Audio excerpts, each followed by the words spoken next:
Welcome to the new podcast, In the Garden with Susan. I'm your host, Susan Ladner. I will aim to bring you top quality information on how to save open pollinated seeds, grow a garden, and preserve what you grow. Every Wednesday, I'll be sharing practical tips and techniques to help you on your journey to food security. Join me as I preserve the abundance of produce that my garden provides. Learn new ways of putting food away for the winter and some old ways that are from another century. You can find this podcast on Shopify and at my website. Come on, let's go wander down to the garden and awaken the dreams, history, and love that is held inside every seed.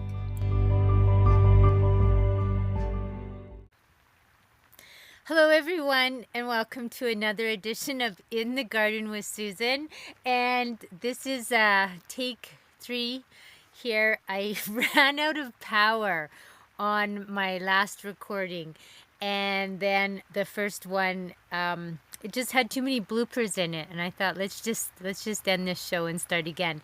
So I'm sorry I'm once again a little late. Last weekend was a big weekend with the market and then the festival the next day.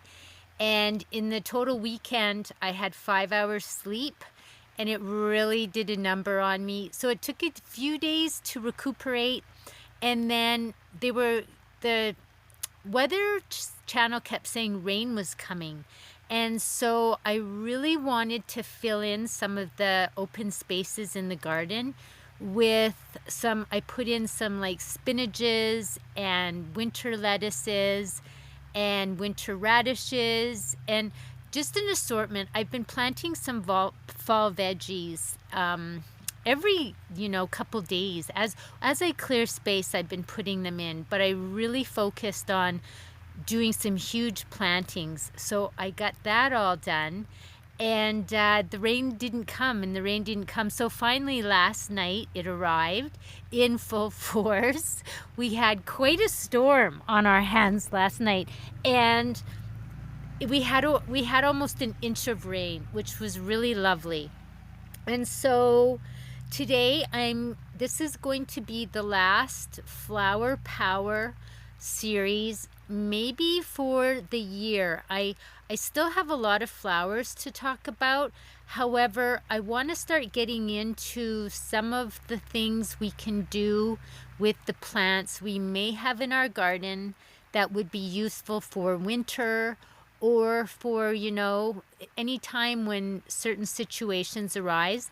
And I'm not too sure what I can say on YouTube. Actually, I think some of these things I don't want to get flagged for them. I know some channels can talk about them, and I've heard some channels say that they've had videos taken down when they talk about this sort of stuff. So I might have next week's podcast, or maybe it'll be a few more than, just 1 or 2, but I'll be putting them on Rumble because I can talk a little bit more without worrying about what words I'm using. And so just as a reminder next week, and so people know when it's up, I'll do a short little video to direct people if I, start talking about this, because it's something that's on my mind. And there are all the herbs out in the garden, and I have made a few things with them already, but I want to do a little bit more and sort of talk about it, because I think this is an important subject. And so I probably will pick up the Flower Power series again next year. I almost didn't do it today because I wanted to talk about making things with the herbs. And then once I started doing some research into the flowers, I just got excited about them. I wasn't feeling too excited about flowers because we are suddenly cold. Here in BC, it's like someone flipped the switch for summer. And I'm sitting here in a wool cap, and I've got my wool long underwear on. So, it's a little chilly. But the first flower that I want to talk about is Impatiens. And sometimes it's known as Touch Me Not or Busy Lizzie. And it is a popular ornamental flower that is edible. and it has a delicate and mildly sweet flavor. And so this makes them a beautiful addition to any dishes that you're making.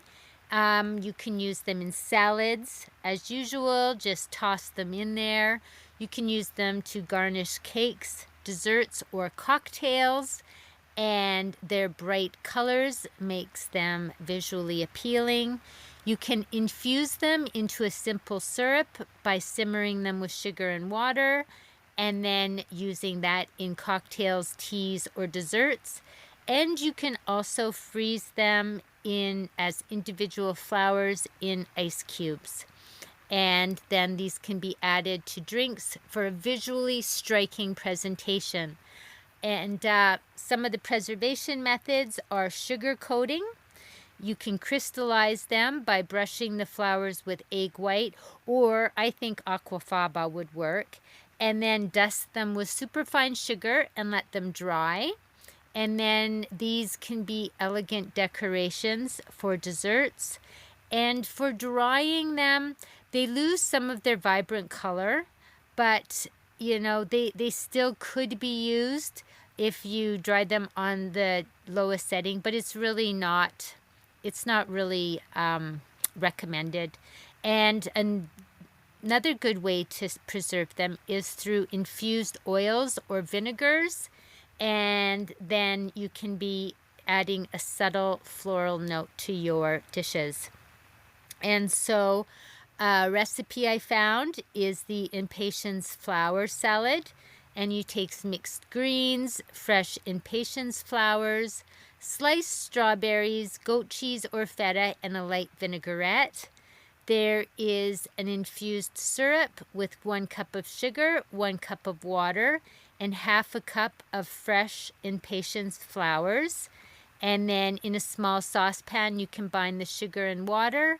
Bring to a simmer, stirring the sugar until it dissolves. Remove from the heat and add the flowers. And then cover and let steep for about 20 minutes. Strain the syrup into a bottle and refrigerate. And then you can use this to flavor drinks or desserts. And so that's about it for that. Oh, and also you can freeze them.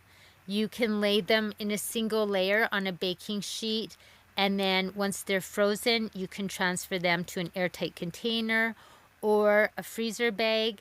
And so frozen Impatiens can be used directly in drinks, and they can also be thawed for use in salads or garnishes, although they may lose some of their texture upon thawing. And now the next flower I want to talk about is the lemon balm. And I've only been thinking a lot about this because I have a lemon balm in my garden, number 1, and I thought I had another lemon balm in this garden, and it had come in like a mixed, like when you at the flower stores you find those mixed herbal pots, and they have all those different things in it. And I thought it was a lemon balm, but it's flowering sort of different.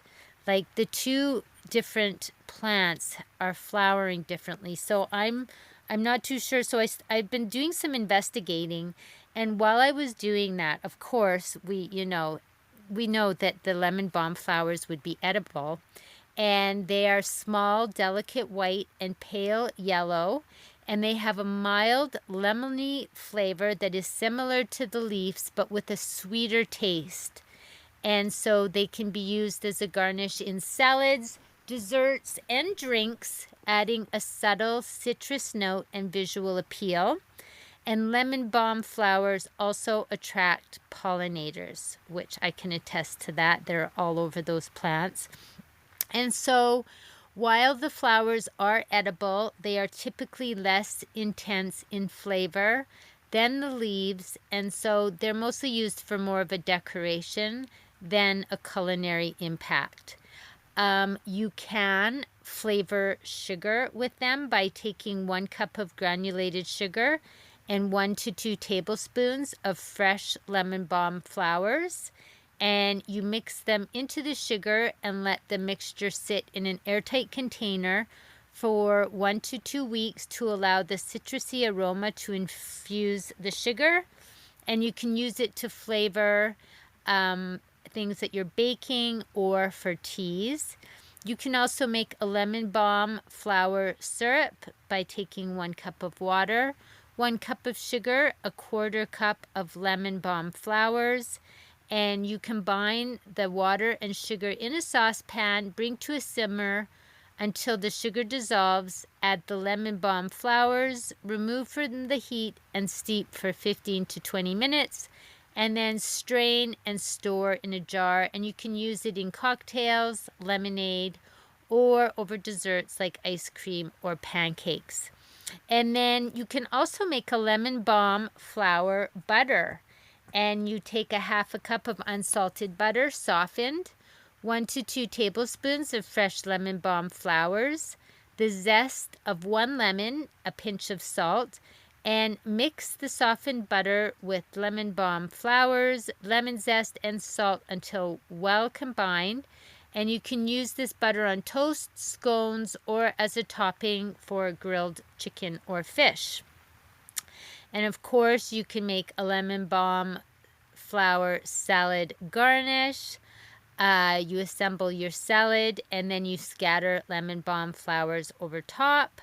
You can also make a lemon balm flower tea by using 1 to 2 teaspoons of fresh lemon balm flowers, 1 teaspoon dried or fresh lemon balm leaves, and hot water.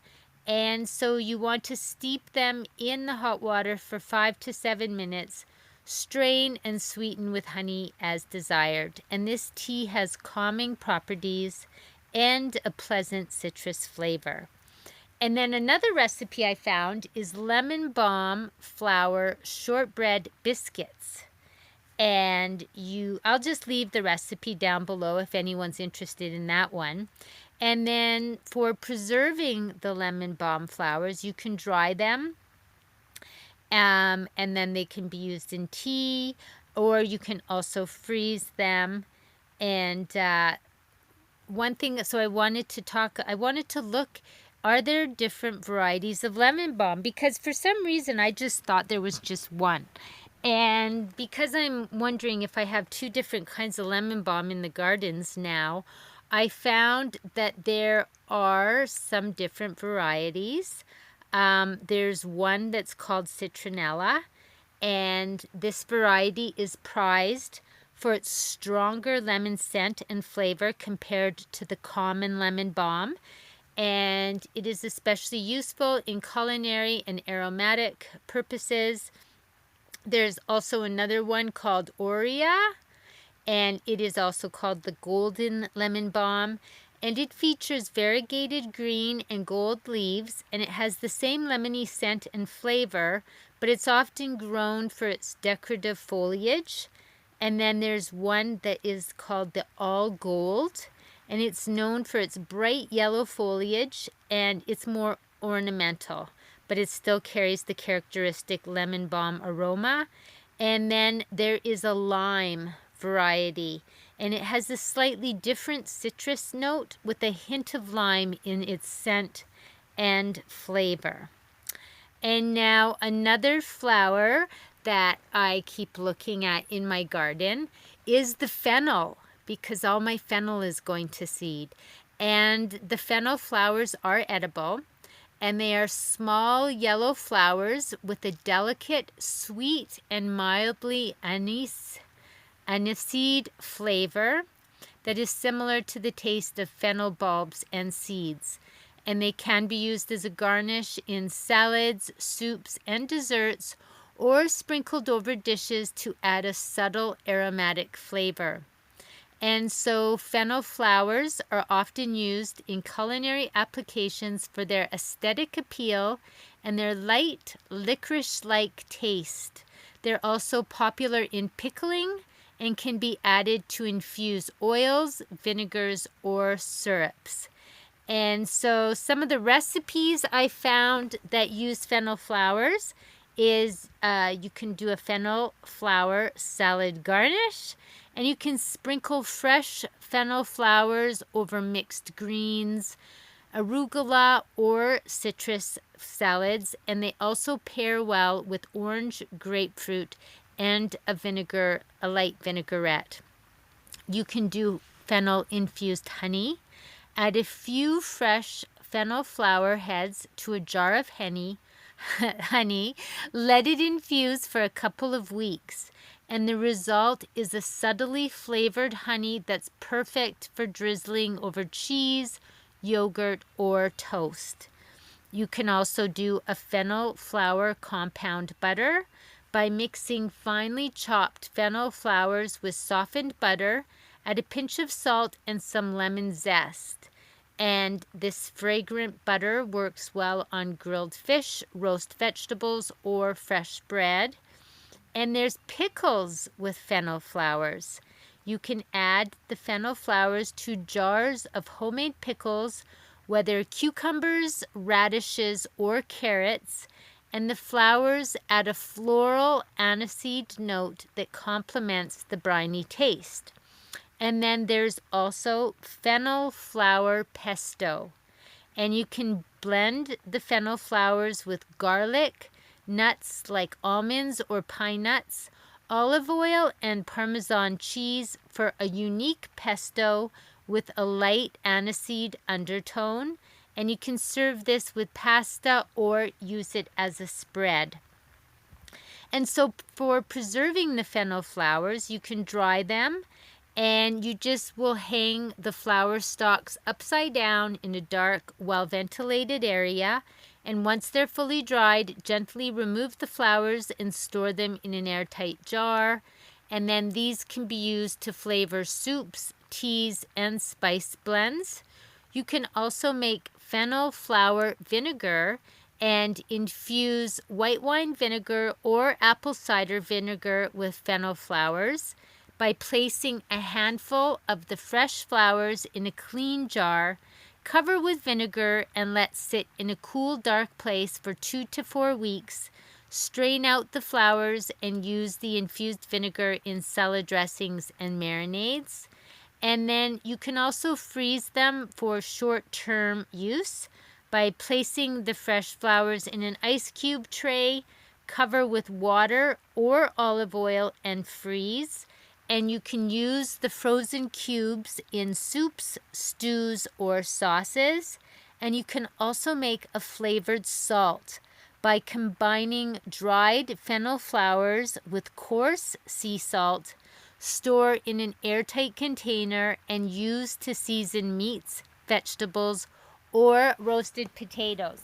And while we're talking about the salt here, I think I'm going to do quite a large planting next year of fennels so that I can make a fennel flavored salt, because this year for the garlic festival, I made a garlic scape salt, of course. Like, I make that almost every year because I love it. I put it on everything. I just love it.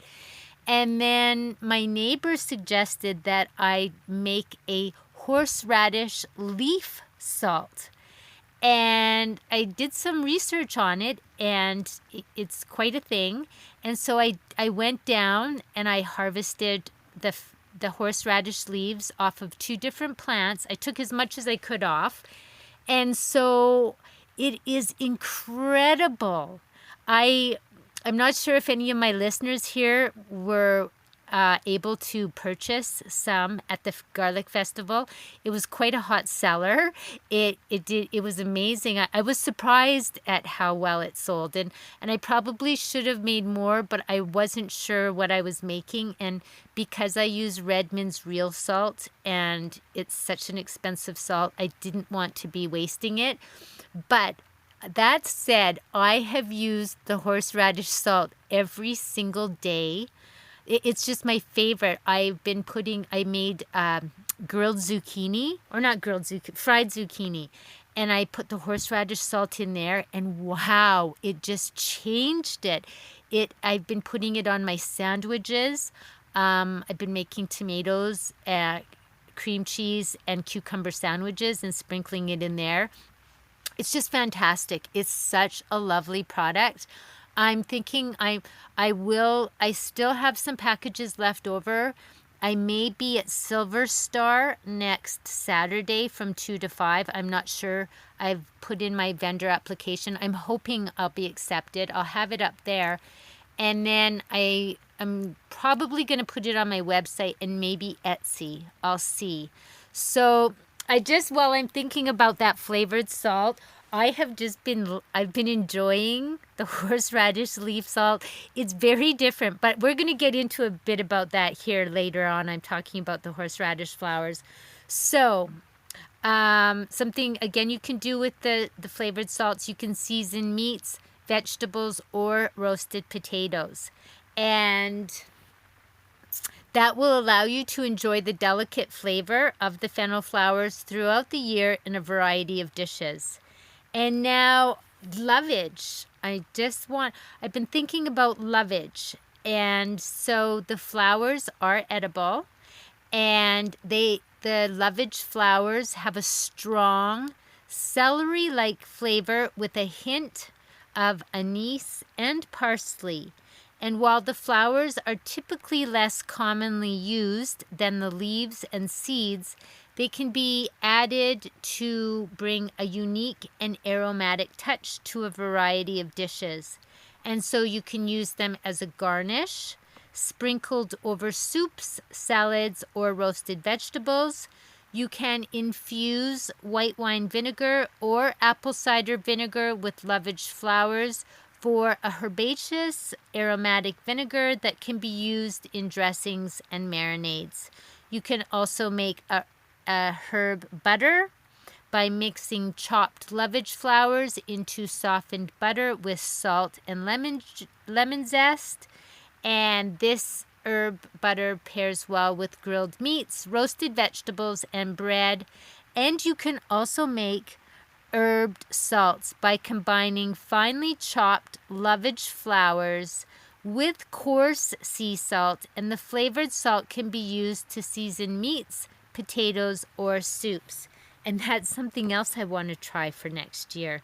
I'm not sure why this year my lovage plant did not flower, and I'm not sure if it's because it almost died I did not care for it, and I did not mulch it. And I think because we did have such a cold snap there that it survived and it was fine. But I think it spent the spring maybe rebuilding the roots or who knows what, and it should have been spending the time making flowers. But so some of the things you can do with lovage flowers is you can make a lovage flower salad dressing by taking a 1/4 cup of white wine vinegar, a 1/4 cup of olive oil, 1 tablespoon of chopped lovage flowers, 1 teaspoon of Dijon mustard, and salt and pepper. And you want to whisk together the vinegar, olive oil, mustard, salt, and pepper, and then stir in the lovage flowers. And you can use this dressing over green salads, potato salads, or roasted vegetables. And then you can also make a lovage flower compound butter by taking 1/2 cup of unsalted butter, softened, 1 to 2 tablespoons of chopped lovage flowers, 1 teaspoon of lemon juice, and a pinch of salt. And then you can mix that all together and shape the butter into a log, wrap in parchment paper, and chill. And you can use this on grilled meats, steamed vegetables, or bread. And so you can also sprinkle lovage flowers over soups like potato leek, tomato, or any creamy soup for an added layer of flavor and a pop of color. And now to preserve them, you can dry the lovage flowers by hanging them in small bunches upside down in a dark, well-ventilated area. And once dried, you can store them in airtight containers. And dried lovage flowers can be crumbled into soups, stews, or spice blends. And you can also make an herb vinegar by infusing vinegar with fresh lovage flowers and store in a cool, dark place for 2 to 4 weeks, and then strain and bottle the vinegar for use in dressings and marinades. And then you can preserve them by freezing them in ice cubes, and then these cubes can be added to soups, stews, or cocktails for a subtle herbaceous touch.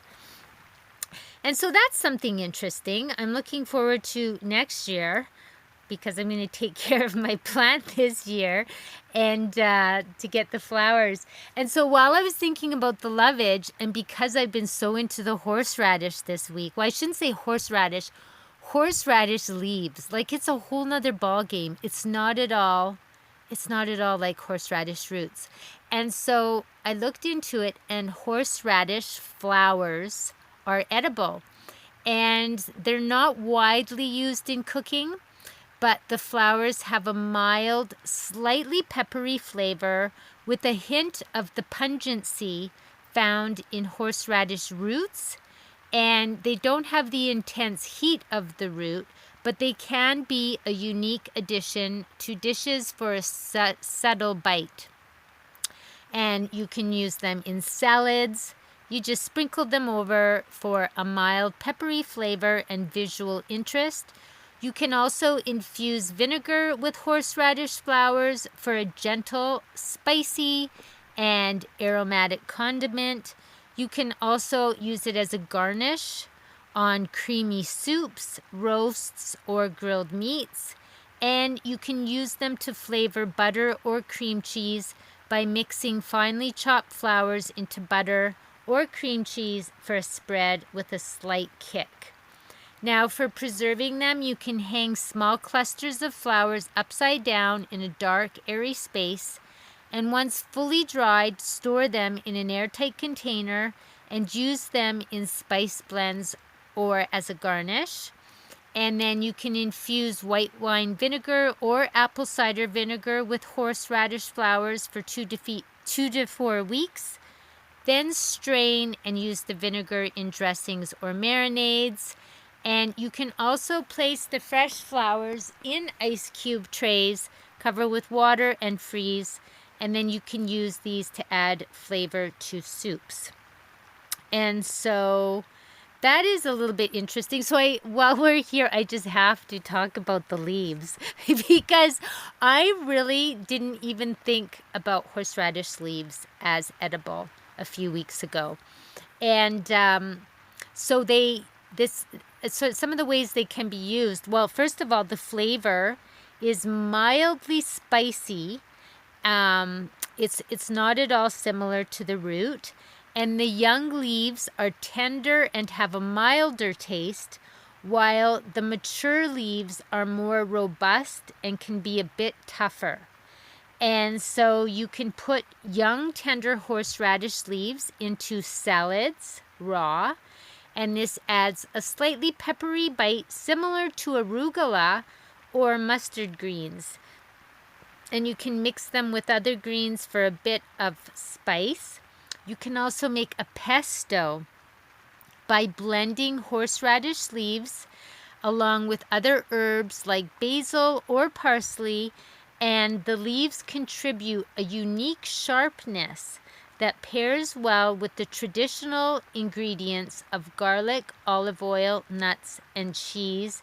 And I tell you, that sounds amazing because the flavor of this salt is very unique to me. And even the smell of the salt, it's delicious.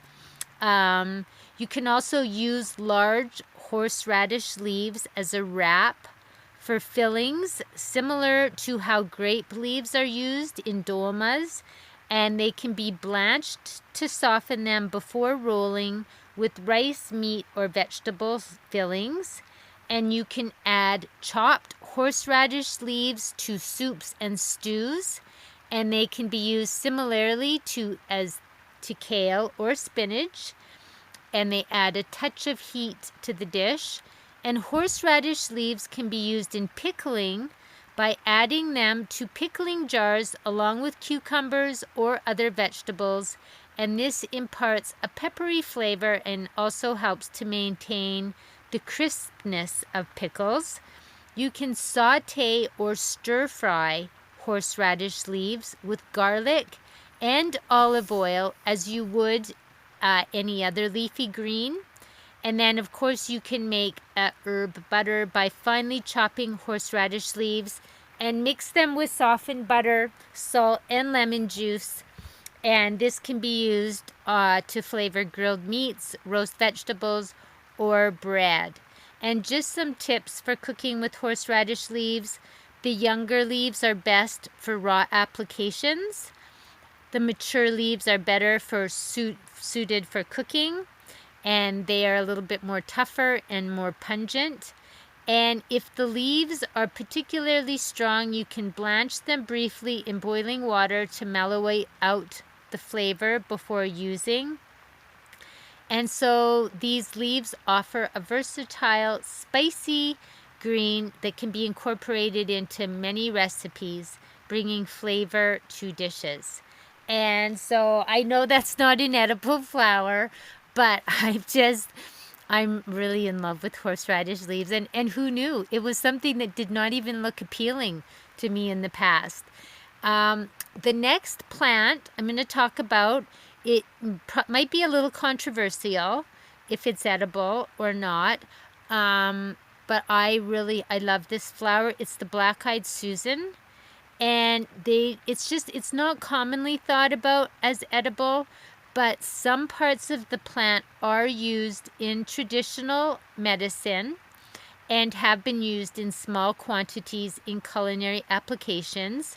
And so the flowers themselves have a mildly bitter taste, and they're not typically used in cooking.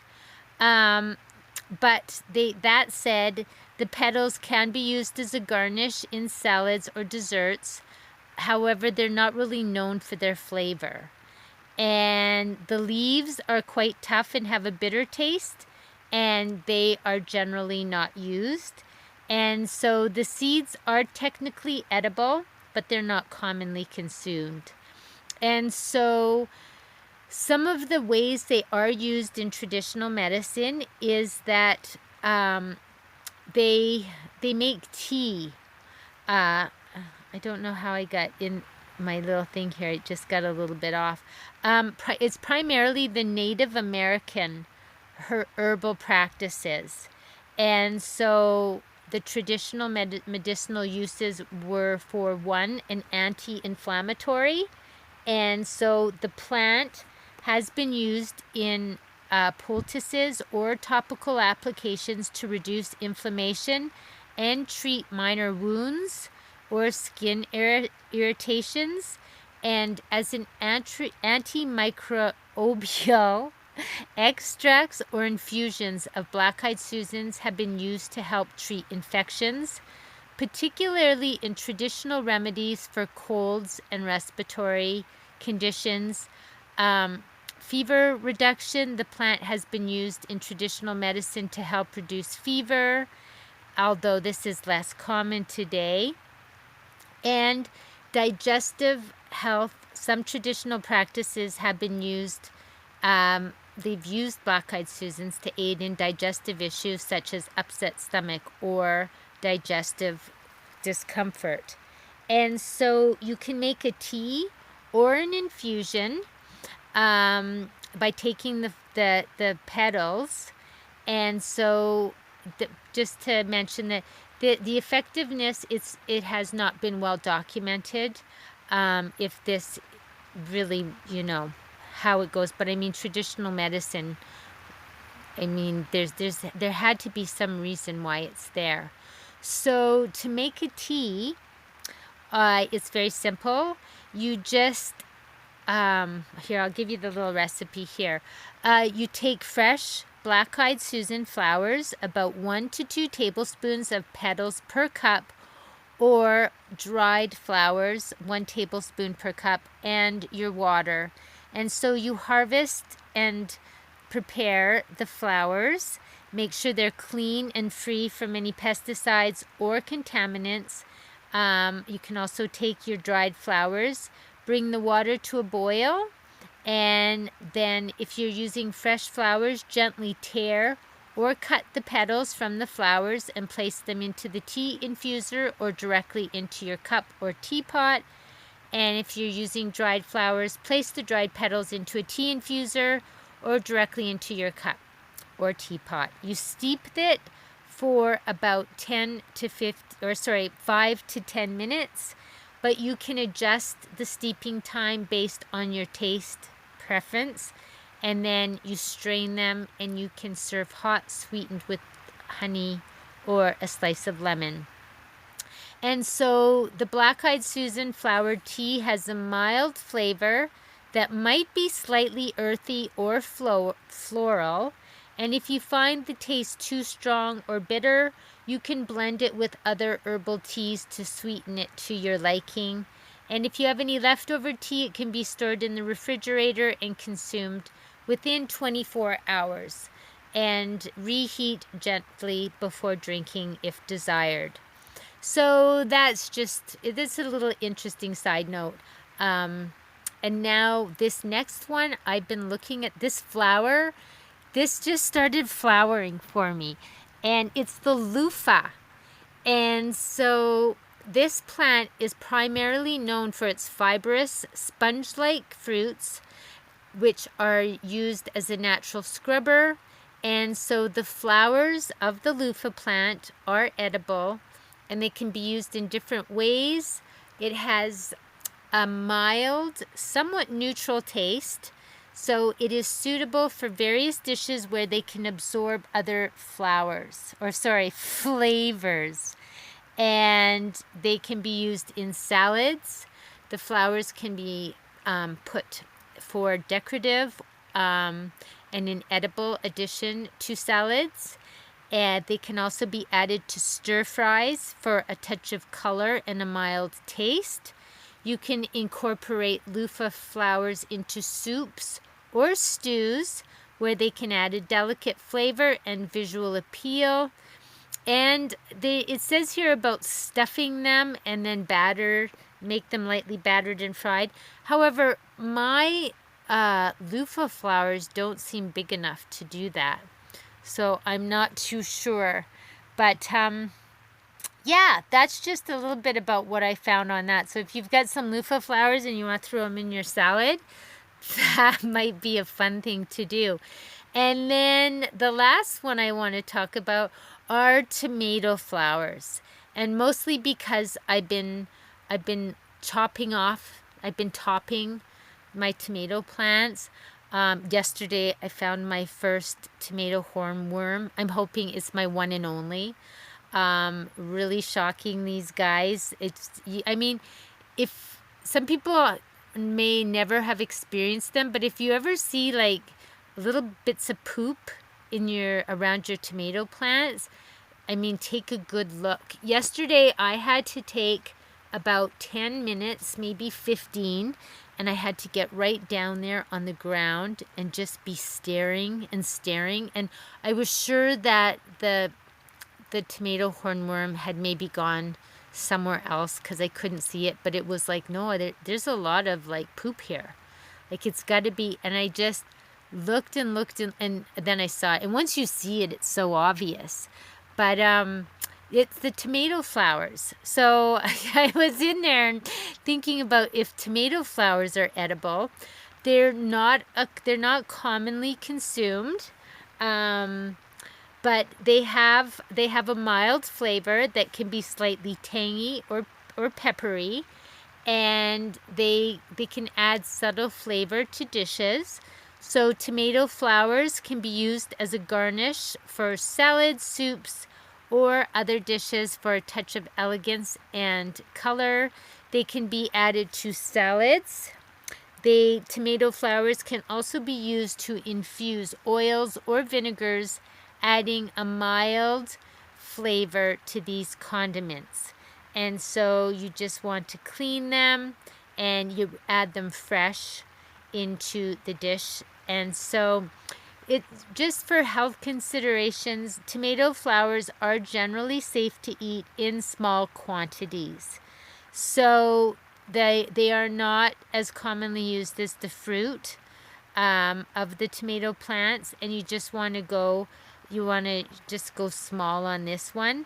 And so while the flowers are edible, other parts of the tomato, such as the leaves and stems, contain solanine, and it's not safe to eat that.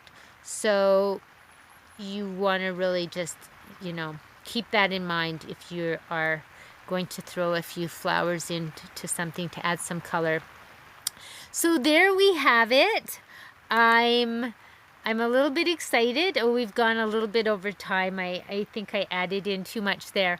But I look forward to talking to you soon.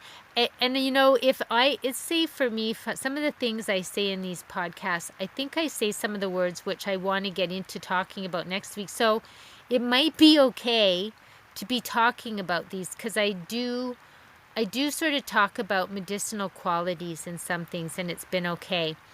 I hope everyone's enjoying their gardens. And, if you're saving seeds, I'm sure you've got some seeds starting to come in. It's time to be fermenting those tomato seeds, the joys of that. And I look forward to talking to you soon, and we will see you in the garden.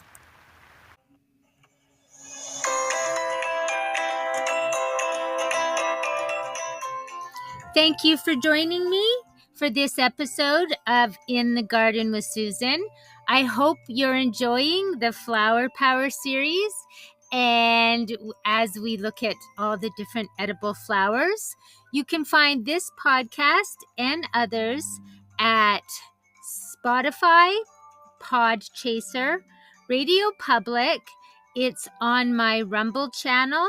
It's on my YouTube channel. And you can always find it at my website at www.gardenfairybotanicals.ca. I look forward to chatting with you next week when we will continue on our journey through the edible flowers.